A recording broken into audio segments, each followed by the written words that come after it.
I have an important lunge exercise for you today, and I call it important because many adults, including athletes, have poor foot-to-glute connection, meaning when they activate their feet, when they push off with their toes or grip with their balls of their feet, anytime you're using your feet to power movement, that activation in the feet does not travel up to the glutes and fire the glutes at the same time.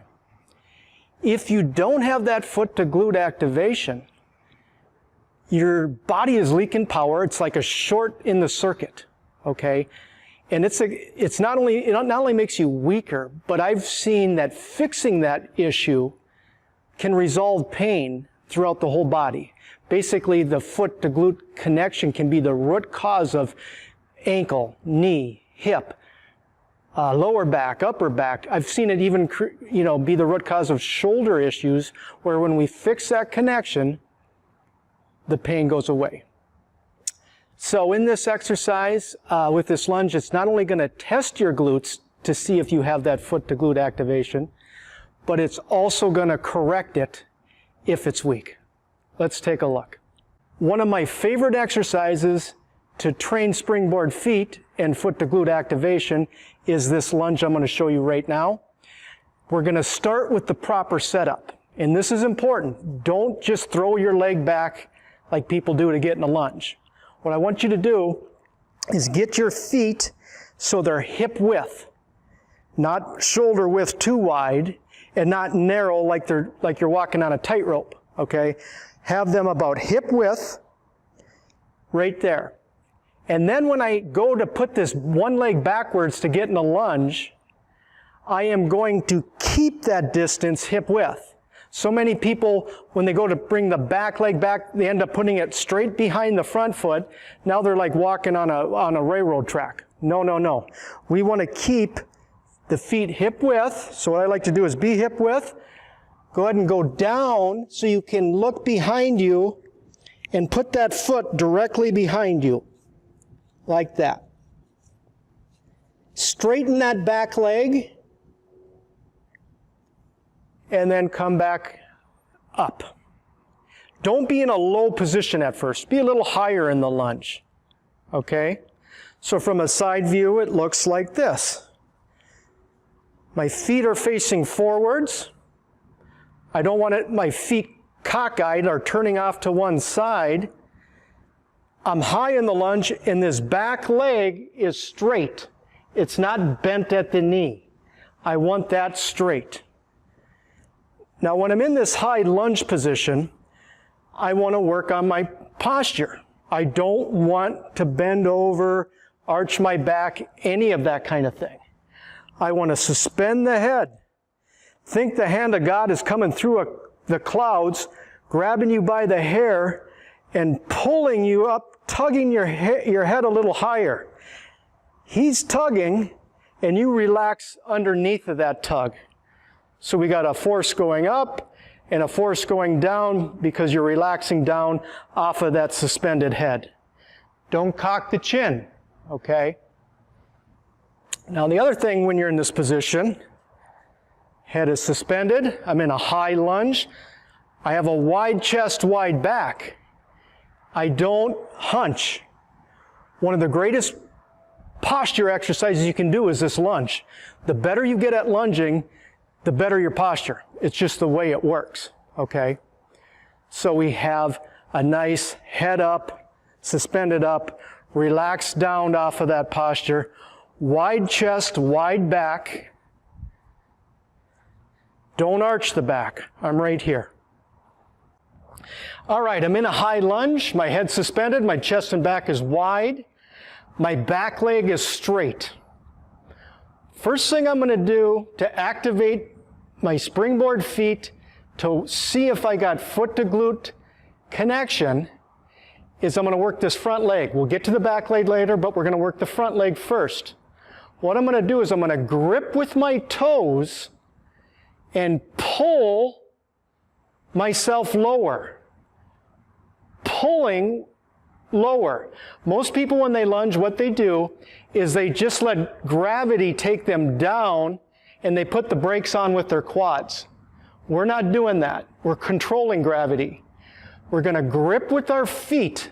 So what's going to happen when you grip with your toes, the arch of your foot is actually going to get a little shorter because you're gripping. And when you grip, it's going to pull you down, and you should feel activation in your hamstring, the back of your leg. That's what we want first, okay, on that front leg. Over time, once you get better at activating the hamstring, you'll start to feel it in the glute. But the first piece of success is gripping with the toes, arch shortens, you pull down a little bit, and you can actually feel it in your hamstring, okay? And it's significant. You can feel the engagement. So actually put your hand on that hamstring and feel that you are contracting that and it's coming from your foot. Some of you might feel it in your glutes. Remember now, the hamstring connects to the glutes, so they're kind of one and the same. But in time, as your hamstrings get stronger, you'll feel it more profoundly in that back glute, okay? So that is the front leg. Now the back leg is a little different. The back leg now, I'm going to push with that big toe in the back. I'm going to push off the floor a little bit. My leg is straight, don't bend the knee. And you're going to feel, what you want to feel is your right butt cheek, your right glute, meaning the same back leg glute, that same side. You're going to feel as you push off with that back toe while keeping your foot straight that you have glute activation. Now, if you're not getting engagement on your hamstring with the front leg or glute activation on the back leg when you're pressing off with that back toe, that just tells you you have very little foot to glute activation. You need this exercise, okay? You need springboard feet exercises. Now, what I give people that have this problem, where they have no activation, is actually this same exercise. And here's the beginning little workout I have them do.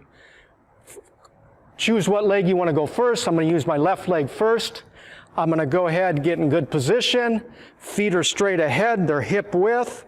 I'm going to pull down with that front leg. Toes are gripping, I'm pulling. I feel it in my hamstring. Now, if you don't feel it in your hamstring, keep trying. Just keep trying. We're retraining the brain to find that muscle, okay? Now that I got this one activated, or trying to activate, I'm going to keep my leg straight in the back leg, push off that toe, try to feel that push off of the toe into that rear glute. So I got the front leg kind of pulling back, pulling me down. In the back leg, I'm pressing off that toe, so my legs are kind of scissoring, but I'm not moving because I'm just stationary. And once I get them both activated, I hold this with max effort for 10 seconds. So I'll do it for you.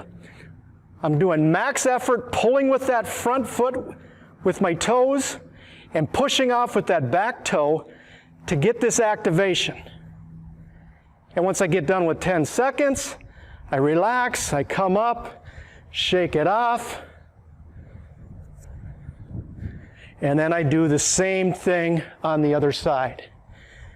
Make sure I'm hip width, back up, feet are forward, don't turn your ankles, keep them forward. Back leg is straight, chest and back is wide, head is suspending, pull with that front foot, activate my hamstrings, maybe feel it in my glutes. Back toe is pushing into the ground or the floor, and I'm feeling it in that rear glute. Simultaneously keep this activation hard as you can for 10 seconds. 2, 3, 4, 5, 6, 7, 8, 9, 10, and relax. Now, if you have, an injured body or you're getting up there in years, don't feel like you got to go very low on the lunge. Don't feel like you got to go like way down here, okay? This gets very difficult to activate. Just stay up high. This is good enough. It does not need to be low, okay? I want to make sure you understand that. So you go throughout the day, you know, play with this. My advice, treat it like you're teaching a young kid to tie his shoes. You wouldn't have a young kid that's 4 or 5 years old say, sit down, Johnny, I'm going to teach you to tie your shoes, and we're going to learn in the next 2 hours. You would burn him out, he would lose concentration, and give up. We're trying to find these muscles through the foot activation to our glutes, okay? It's more of a neurology thing than it is just a white knuckle strength thing, okay? So like you would do with that little kid, work on it a little bit, see if you can get it. He can't tie his shoes quite yet, but he's got a little progress. Put it away, come back to it later. I say, you know, do 8, 10 sets during the day spread out. Your brain will finally start figuring this out, and your foot to glute activation will suddenly appear one day, and it'll be a very good day, trust me. Because everything you do after that, you'll start feeling your feet powering your whole body. Like I mentioned, be patient with yourself trying to build foot to glute activation. Once you finally start feeling it, you can, now that you've felt it, now that you feel it, you can feed it. You keep making that contraction from the feet to the glutes stronger and stronger and stronger. And the stronger that gets, it makes the whole body stronger, and it has a way of healing the body. If you like this work and you want more springboard feet exercises, check out my Fascia Strength and Power program. I'll leave the link below. That's all I have for you today. We'll see you on the next video.